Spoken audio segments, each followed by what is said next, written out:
On the morning of August 18, 1997, a white pickup rolled into the gravel lot of the Prairie Heart Farmers Co-op outside Mitchell, Davison County, South Dakota, carrying a woman everyone in town already believed had lost everything. 70 acres of sunflowers stood behind her farmhouse, their broad yellow faces turned toward a cloudless sky. They should have been worth enough to carry her family through winter. Instead, the co-op manager had just written one sentence across her crop report in thick red ink. No commercial market. He slid the paper across the counter. "I'm sorry, Clara. Nobody's buying." The room went quiet. 3 grain buyers looked up from their coffee. A truck driver leaned against the soda cooler. Someone chuckled. Another man whispered, "70 acres of bird feed." The laughter spread slowly, not cruel enough to sound like hatred, but loud enough to leave a mark. Clara Jensen picked up the paper without saying a word. She folded it once, then twice. Her weathered hands never trembled. At 68 years old, she had farmed that same stretch of rolling ground since 1956, first beside her husband Harold, then alone after his heart gave out during soybean harvest in October 1988. The skin across her knuckles carried tiny white scars from decades of repairing baler wire, sharpening sickles, and tightening chains that younger farmers would have replaced instead of fixing. Her boots were cracked. Her denim jacket had faded almost gray. Her eyes stayed calm. "Thank you," she said softly. "Nothing more." One of the younger men laughed again. She walked out before anyone noticed that she had smiled. Not because she agreed with them. Because she knew something they didn't. Let me tell you about Clara Jensen. She never planned to become one of the last sunflower farmers in Davison County.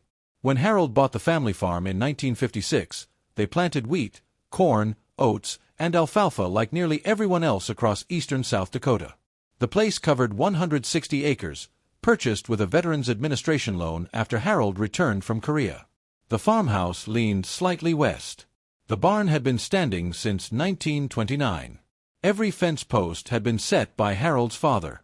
For decades they survived the same way most Midwestern families survived. Small profits. Long days.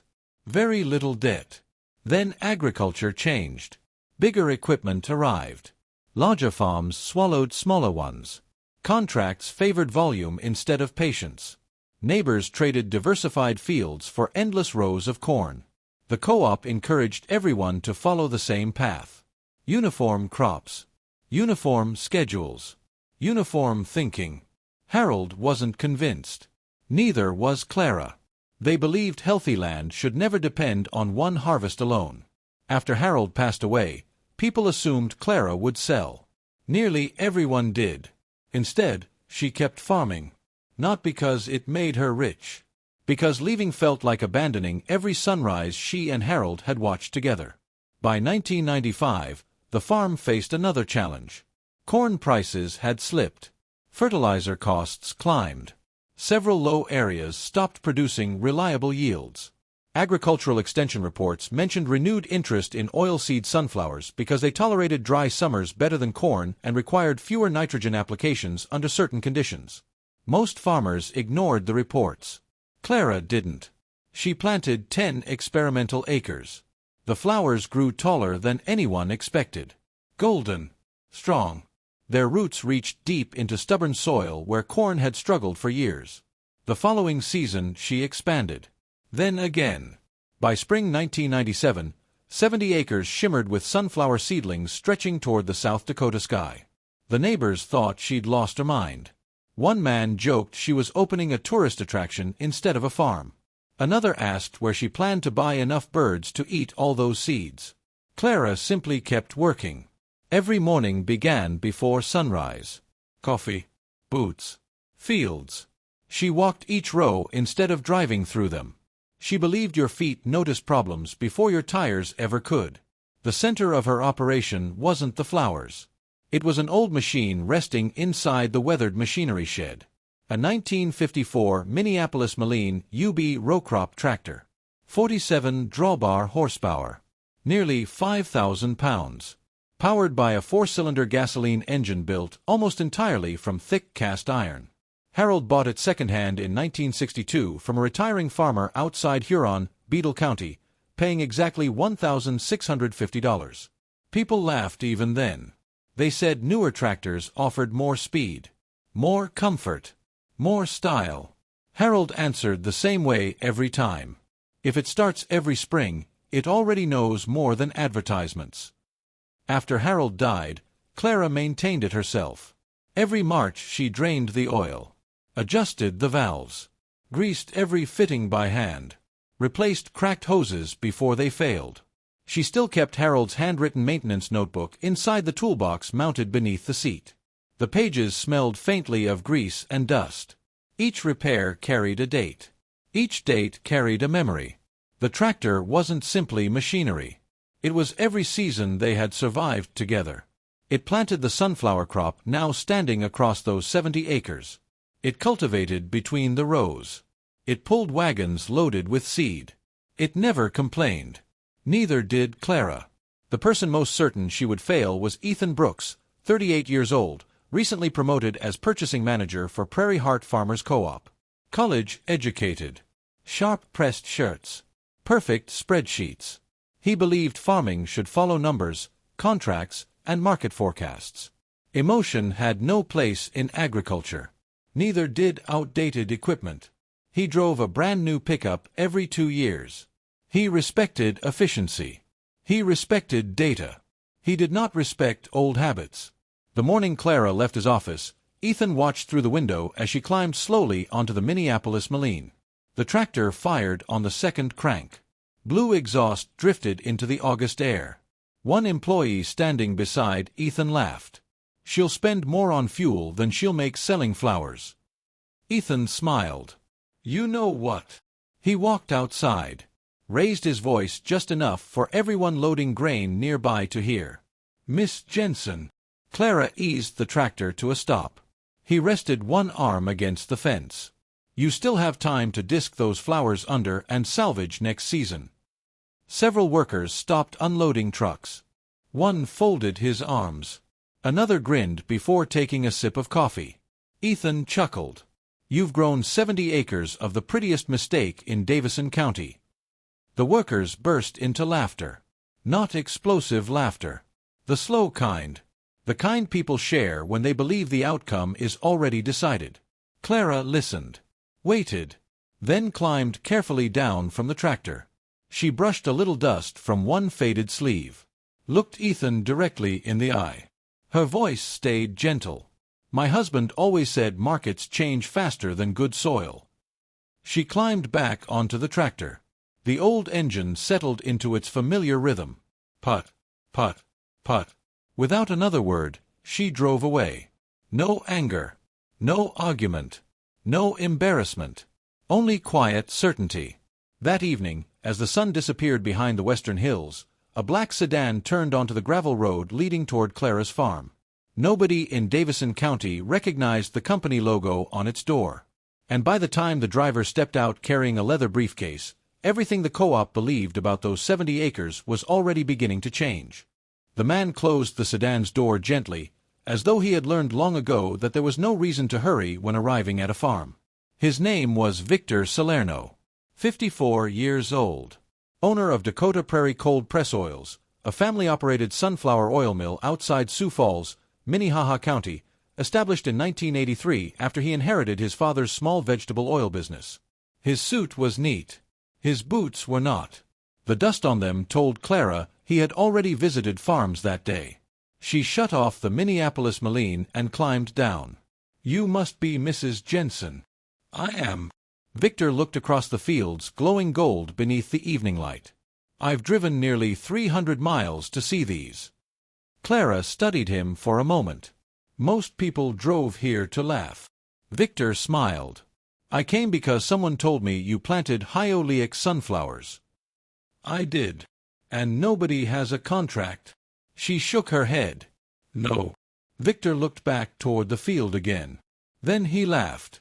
Not at her. At the situation itself. "Well, that may be the biggest mistake your co-op has made all year." Clara said nothing. She simply invited him toward the porch. Over coffee served in faded enamel mugs, Victor explained why he had come. Demand for cold-pressed sunflower oil had been rising throughout the Midwest. Small specialty food companies wanted oil with higher oleic acid because it remained stable during cooking without heavy hydrogenation. Large grain elevators weren't interested. Volumes were too small. Contracts required more paperwork than profit. But independent oil presses saw something different. Quality, not quantity. One excellent harvest could be worth more than 2 average ones. Victor opened his leather briefcase. Inside lay laboratory reports, seed specifications, purchase agreements, maps. He slid one document across the kitchen table. I've been searching South Dakota for this exact variety. Clara looked carefully. So why didn't the co-op know? They probably did. He smiled politely. They just weren't looking for the same customer. Silence settled over the room. Outside, the wind rolled gently across 70 acres of bright yellow flowers. Victor finally asked the question. May I walk the fields? Clara nodded. Together they crossed row after row. Victor broke open seed heads, checked maturity, measured plant spacing, examined stalk thickness. He counted quietly beneath his breath, then stopped. Remarkable. He crouched beside one plant. You rotated with soybeans 3 years earlier. I can tell. You noticed. The roots tell the story. Clara smiled faintly. Harold used to say exactly the same thing. Let me tell you about those 70 acres. Most people saw flowers. Clara saw soil. Years before planting sunflowers, she'd spent countless evenings studying extension bulletins from South Dakota State University. She learned which crops returned organic matter, which crops consumed it, how different root systems opened compacted ground naturally. She planted cover crops when neighbors left fields bare. She reduced unnecessary tillage. She accepted slightly lower yields some seasons because healthier soil usually paid farmers back later. That philosophy confused modern agriculture. It couldn't always be measured in quarterly reports. But land remembered. Always. By the time Victor finished inspecting the final rows, twilight had settled across the prairie. He stood quietly, then extended his hand. I'd like to buy your entire harvest. Clara blinked once. The whole crop. Every acre. Without seeing laboratory tests. I've seen enough. He named a number. Clara thought she had misunderstood. He repeated it. The price exceeded what local buyers were offering for commodity sunflower seed by nearly 38%. She slowly lowered her coffee cup. I've never seen prices like that. Neither have most people. When would you need delivery? Victor answered immediately. Within 3 weeks. Clara looked toward the machinery shed. The old Minneapolis Moline would have to pull every loaded wagon. The grain truck would have to survive another harvest. The combine had nearly 6,000 operating hours. Everything would need to work. Victor noticed where she was looking. You don't seem worried about the crop. I'm not. The machinery. She smiled. It's older than I am in places. Victor laughed softly. Old doesn't scare me. The next morning, word spread through Davison County faster than a summer thunderstorm. Someone had seen an unfamiliar businessman walking Clara's fields. Someone else claimed she had signed papers. Another insisted she was selling the farm. Nobody knew the truth. By noon, Ethan Brooks heard the rumors. He dismissed them. There isn't a hidden market for 70 acres of sunflowers. One employee asked, what if there is? Ethan leaned back in his chair. If someone wanted sunflower seed that badly, every co-op in South Dakota would know. Confidence. Pure confidence. The same confidence that had made him laugh yesterday. 3 days later, harvest preparations began. Neighbors watched Clara grease bearings on the combine. They watched the Minneapolis Moline pull wagons into position. They watched Victor's representatives arrive with moisture testing equipment. Still nobody believed. One older farmer shook his head. She's wasting diesel. Another replied, she's too stubborn to quit. Clara heard every word. She never answered. Instead, she climbed into the combine. Its engine rumbled awake. The first rows disappeared beneath the header. Golden seed rattled into the grain tank. Clean. Heavy. Beautiful. Late that afternoon, Victor collected the first samples. He sealed them, placed them carefully inside insulated containers, then drove back toward Sioux Falls. Ethan watched his sedan pass the co-op office. Curiosity finally overcame certainty. He called after the car. Victor stopped, rolled down the window. "Can I help you?" "I'm Ethan Brooks." Victor nodded politely. "I've heard. What company are you with?" "Dakota Prairie Cold Press Oils." Ethan frowned. "Never heard of it." Victor smiled. "Most grain buyers haven't." "What exactly are you doing out here?" "Buying sunflower seed." "There isn't enough volume here. For your business." Victor looked directly at him. "No. For yours." Then he drove away. Ethan stood beside the road longer than he intended. For the first time all week, he wasn't completely sure he had been right. Have you ever owned something that everyone else called worthless, only to discover the right person saw its value immediately? Sometimes the difference between failure and success isn't the thing itself. It's simply finding the person who understands what they're looking at. 2 mornings later, the laboratory report arrived in Sioux Falls. Victor opened the envelope. "Read the first page." Stopped. "Read it again." Then he picked up the telephone so quickly that his secretary nearly dropped her notebook. "Get me Clara Jensen." "What happened?" Victor stared silently at the numbers one more time. Because the oil content inside those sunflower seeds wasn't merely good.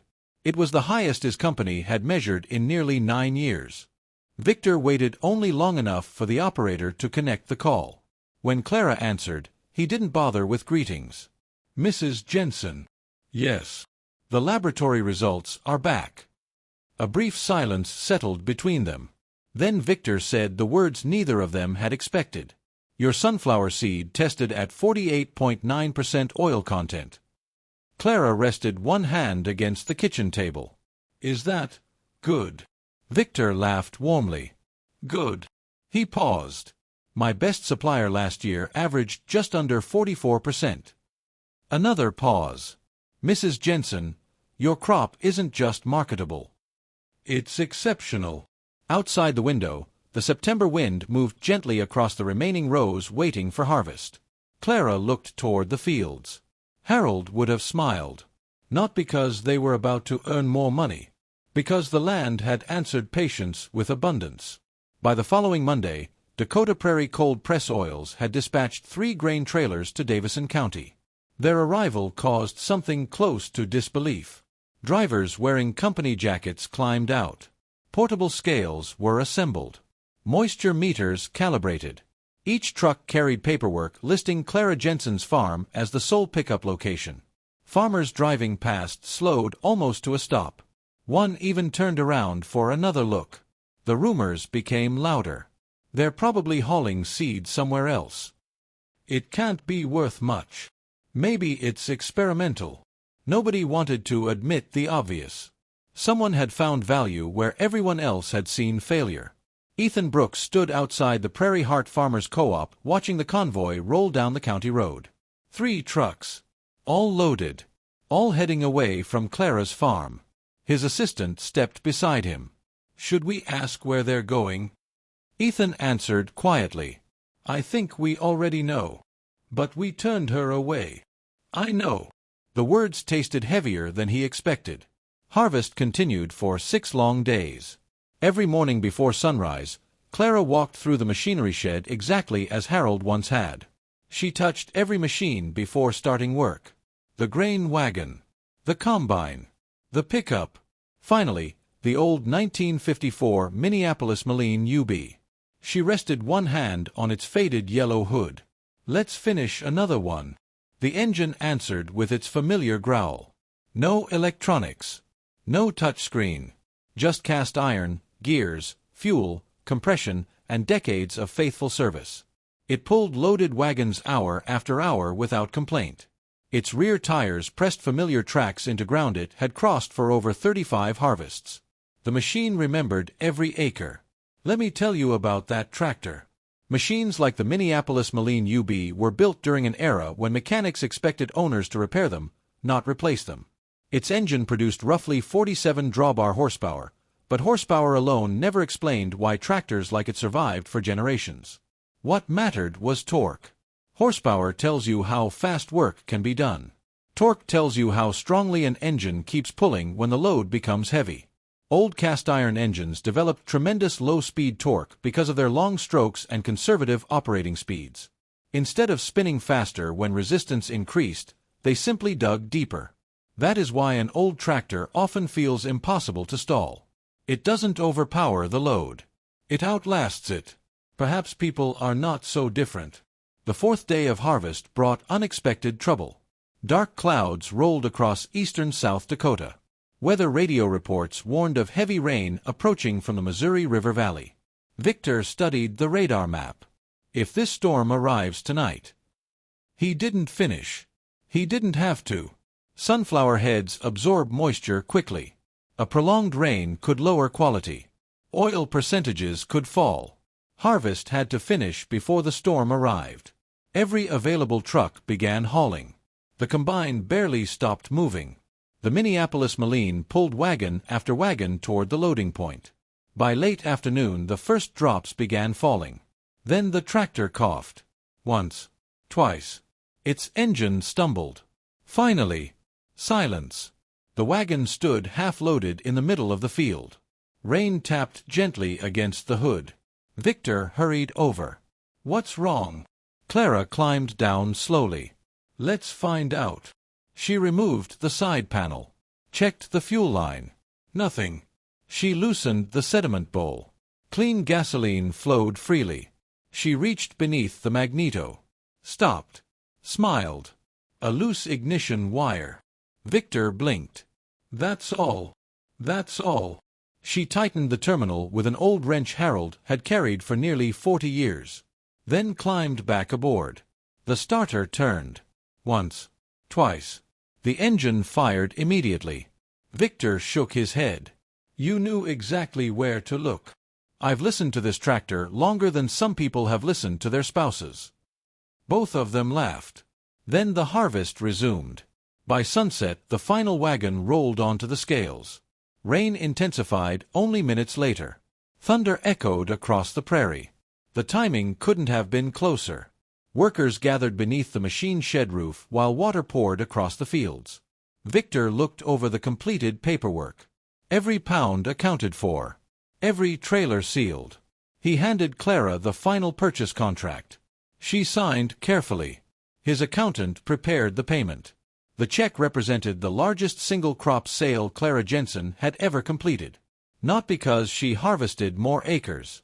Because someone finally paid for quality instead of assumptions.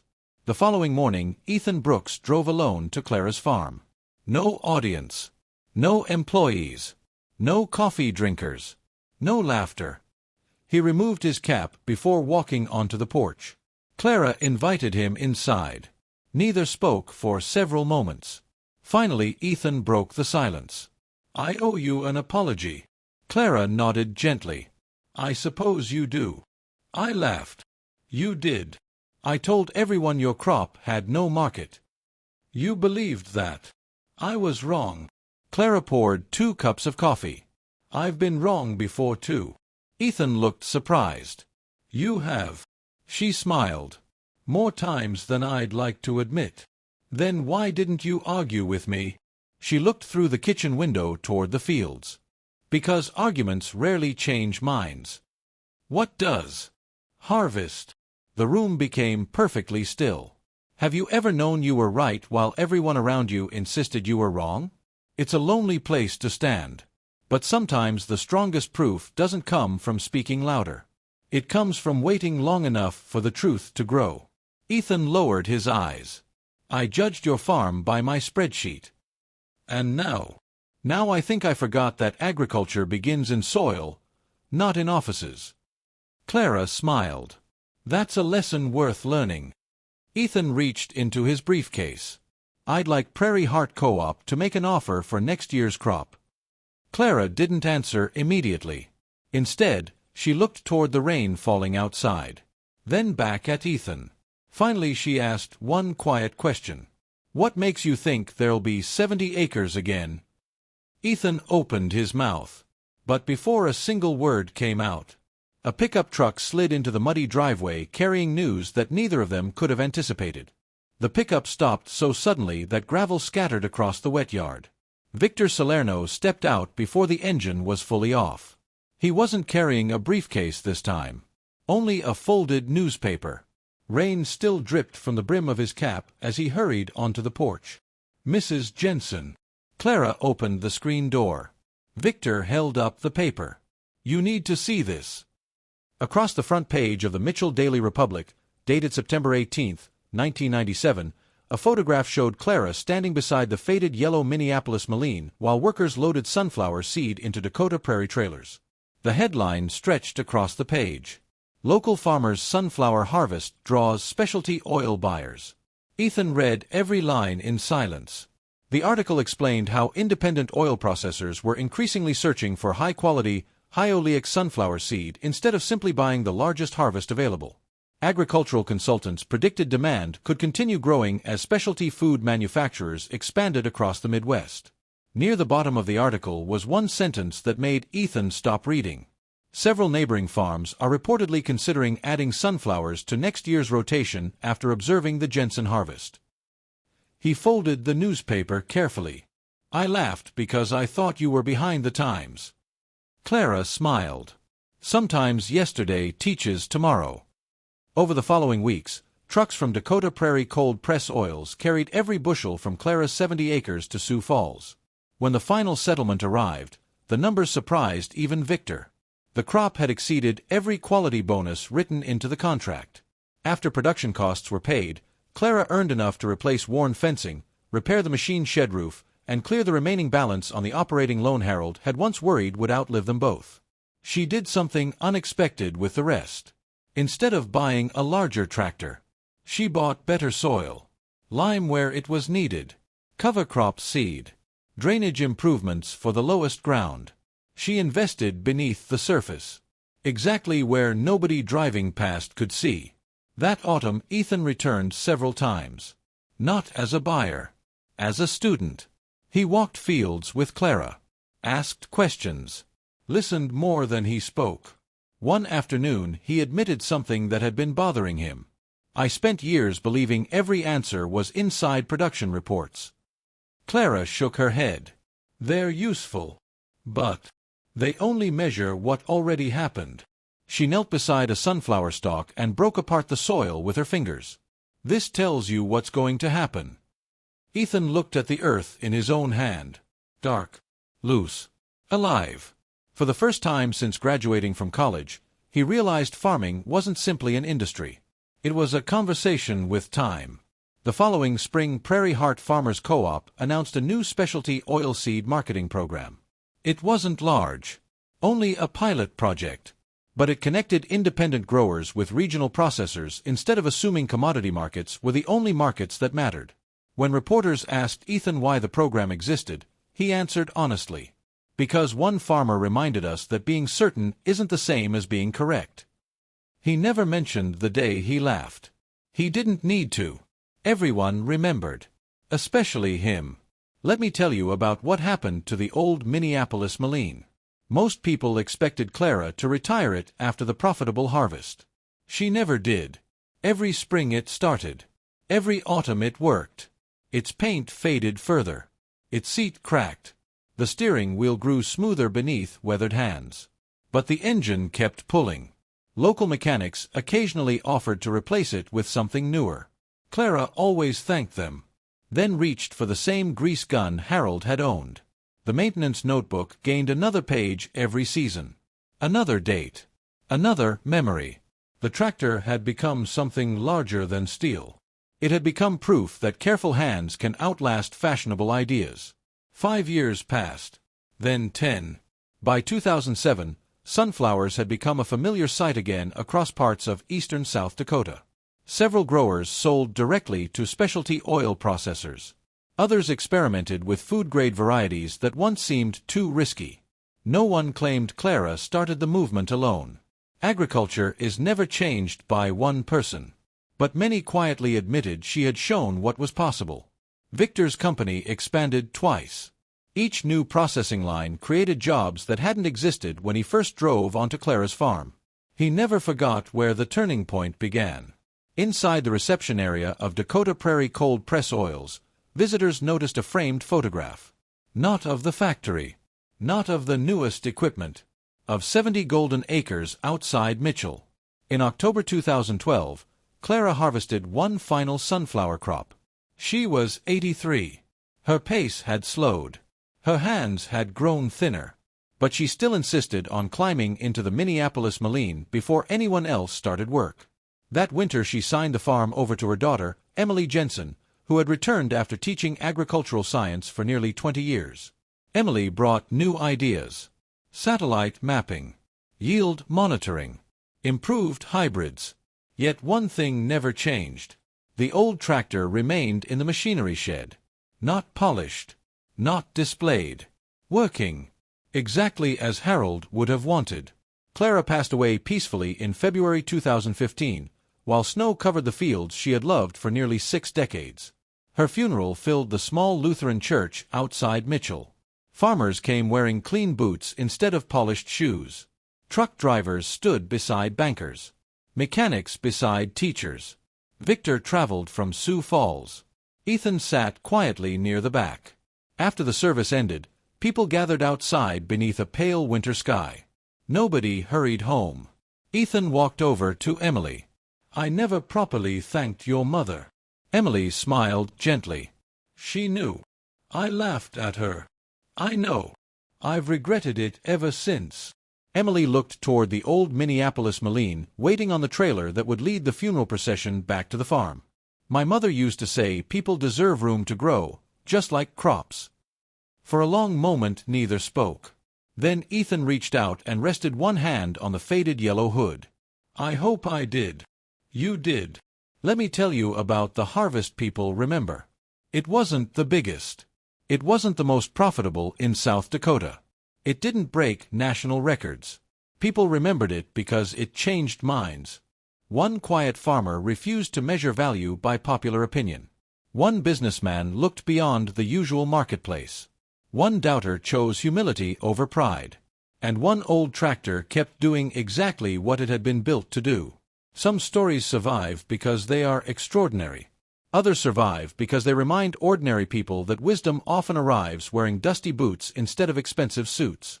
Some things don't become obsolete. They simply wait for someone patient enough to recognize the value everyone else overlooked. If you've ever known someone who quietly kept believing in their work after everyone else had given up on it, I'd truly love to hear about them in the comments. Maybe it was a parent, a grandparent, a neighbor, or even you. Those stories deserve to be remembered just as much as this one. And if you'd like to hear about the Iowa farmer who rescued a forgotten 1949 Oliver 88 from a collapsing wooden barn, only to discover it carried a remarkable family secret, that story is waiting for our next journey together.